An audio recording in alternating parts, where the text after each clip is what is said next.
Speaking with Dr. Boris Petrikovsky, Professor of Obstetrics and Gynecology. Good afternoon, Dr. Petrikovsky. Good afternoon, Shlomo.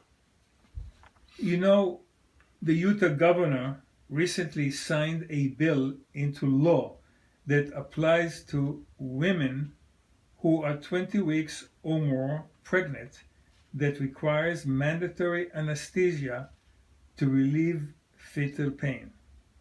Have you heard that? Yes, Shlomo, I did. It would be a third degree felony not to administer anesthesia according to the new law. American College of Obstetricians and Gynecologists state that there is no scientific research to suggest and support that there is fetal pain theory. How do you respond to this disagreement? Well, Shlomo, I am a senior fellow of American College of Obstetricians and Gynecologists. And in responding to your question, I would prefer to stay away or steer away from the issue of abortions or termination of pregnancy because it's more moral and political issue rather than medical. But when it comes to the issue of fetal pain, I strongly disagree with American College of Obstetricians and Gynecologists' opinion, stating that fetal pain is mostly seen in the late pregnancy or so-called third trimester of pregnancy. I firmly believe that there is definitely some research data stating that fetus is capable to experience pain much earlier than that, and I believe that the new law in Utah, as well in other states, is clearly based on the scientific discoveries. Can you also cite any scientific data to support your opinion? Of course I can, Shlomo. There's definitely numerous scientific data addressing the issue of the fetal pain. And one of the most important one was recently published in Seminars of Perinatology in 2012.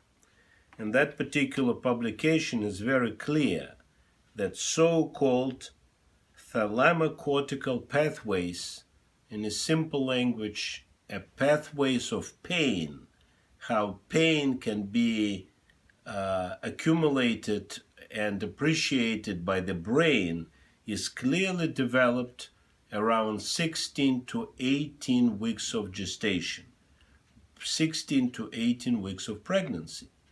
And the research is very clear that there is also alteration in cerebral blood flow in response to painful stimuli. The British scientists also demonstrated that the so-called pain hormones or pain chemicals are seen in the bloodstream of the fetuses after exposure to painful stimuli, fetal surgery, or any other painful actions against the fetus.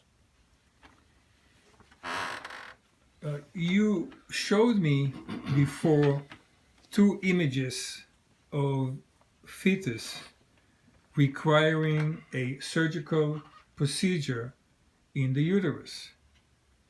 The first image of the fetus was before the procedure, and the second image was when the fetus skin was penetrated by an instrument. Clearly,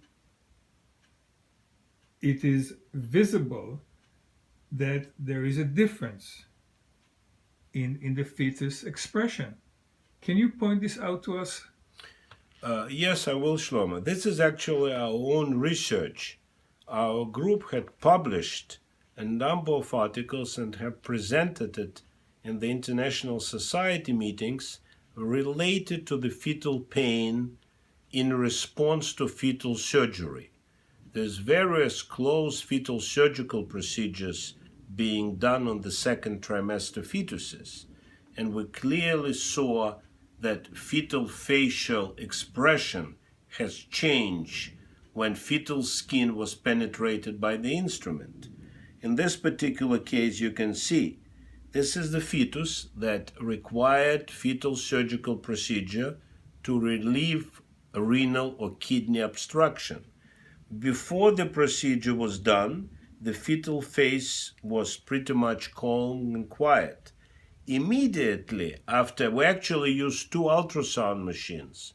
One was to concentrate on the fetal face to appreciate changes, if there are any, in fetal facial expression, and the other was actually to monitor the fetal surgical procedure. So immediately after the instrument penetrated fetal skin in the area of the fetal bladder, you can see that fetal face had changed drastically. I would actually call it a cry inside the uterus. And as the procedure went on, actually fetal facial expression improved. So from now on, when we do those procedures, we're very careful to make sure that fetus is getting adequate anesthesia. Thank you.